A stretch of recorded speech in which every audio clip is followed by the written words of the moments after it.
En la presente práctica analizaremos el funcionamiento de un circuito integrado digital. En este caso utilizaremos el flip-flop 7473. Para poder conocer cuál es su funcionamiento, primero debemos saber qué es un circuito integrado. Un circuito integrado es un chip o pastilla que contiene una serie de dispositivos microelectrónicos, los cuales en su mayoría son transistores y diodos, pero también pueden incluir resistencias o capacitores. En los circuitos integrados digitales pueden existir dos tipos de encapsulados, los de inserción y los superficiales. Los superficiales son aquellos en los cuales se suelen soldar directamente a la placa, a excepción de los microprocesadores y aquellos circuitos que pueden ser sustituidos o actualizados, mientras que en los de inserción existe un zócalo entre el circuito y la placa. En esta práctica el flip-flop utiliza un encapsulado de inserción tipo DIP, en el cual se extienden los pines a lo largo del encapsulado y tiene una muesca indicando el pin número 1. Existen dos tipos de tecnologías en los circuitos integrados digitales, las cuales se verán involucradas durante la práctica. La primera es TTL, que es el acrónimo en inglés para Transistor Logic. Esta tecnología se utiliza para la construcción de circuitos electrónicos digitales, en los cuales tanto los elementos de entrada como los de salida son transistores. La segunda tecnología es la CMOS, la cual consiste en la utilización de transistores de tipo PMOS y NMOS, los cuales pueden funcionar con distintos voltajes de alimentación. Dependiendo del voltaje que se le aplique, serán las frecuencias que se puedan utilizar. Se caracteriza por esta flexibilidad en la utilización de los voltajes. De acuerdo a los niveles de integración, el flip-flop que utilizamos en esta práctica pertenece a los SSI, los cuales poseen hasta 10 compuertas como máximo. En los circuitos integrados digitales podemos observar dos niveles lógicos o de tensión, que serán ceros representados por ceros o unos. Un nivel bajo de tensión va a ser representado por un 0 y un nivel alto de tensión va a ser representado por un 1. En los circuitos que utilizan tecnología TTL, un nivel bajo es de 0 a 0.8 volts y un nivel alto es de 2 a 5 volts. Mientras que en los que utilizan tecnología CMOS, un nivel bajo es de 0 a 1.5 volts y un nivel alto es de 3.5 a 5 volts. En el primer circuito se conectaron 4 resistencias de 470 ohms y un switch de la siguiente manera. Cuando el switch se encuentra en on, o sea en 1, da paso al voltaje que es de 5 volts. Por el contrario, si el switch se encuentra en off, que es 0, no permite el paso del voltaje. En el primer circuito el voltaje entra directamente en el switch y posteriormente en la resistencia, lo cual tendrá un efecto en la intensidad de corriente, pero no en el voltaje. En el segundo circuito, el voltaje pasa por las resistencias primeramente, luego entra en el switch, el cual cuando se encuentra en on, 1, da paso a 5 volts y por el contrario, cuando se encuentra en off, no permite el paso de corriente ni de voltaje.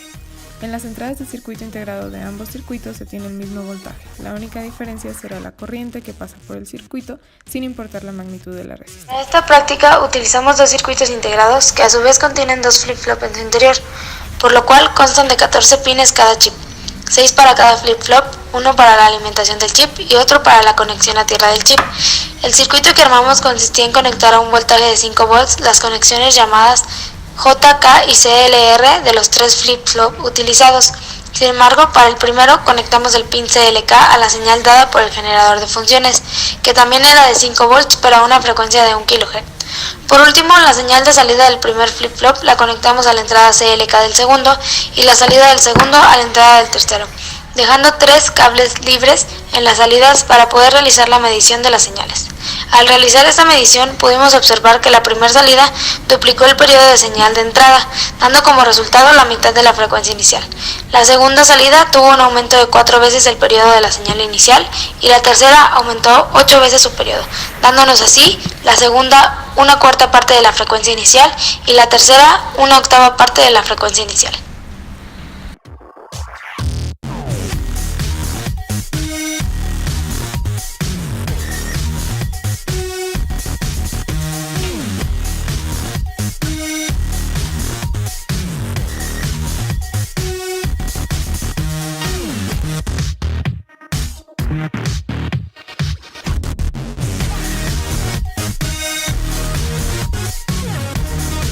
Dentro de mis aprendizajes más relevantes fueron el armado de un circuito y la comprobación de cómo funcionan los unos y los ceros en un circuito y en un deep switch.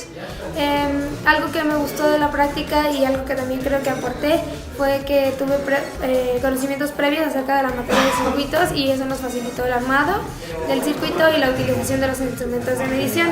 Lo que más me gustó fue que fuimos de un nivel bajo en dificultad a uno un poco más complicado y que se nos fue explicando paso a paso cómo hacerlo. Lo que no me gustó fue que no tuvimos a disposición realmente los materiales, los instrumentos de medición más que nada, y no tengo una noción clara de qué es lo que cambiaría de esta práctica porque realmente me gustó cómo se llevó a cabo y la manera en que resultó. El aprendizaje más relevante que me llevo de esta práctica pues es el funcionamiento de los circuitos integrados, cuál es la función que realiza el flip-flop en un circuito.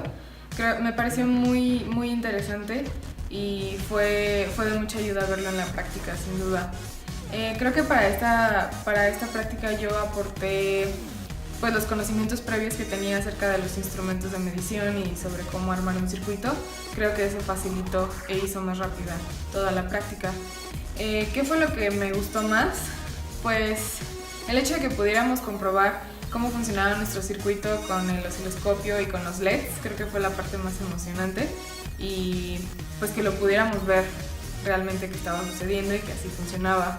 Lo que no me gustó fue que no tuviéramos todos los materiales a nuestra disposición desde el principio, pero bueno, eso en realidad es un detalle que se puede resolver.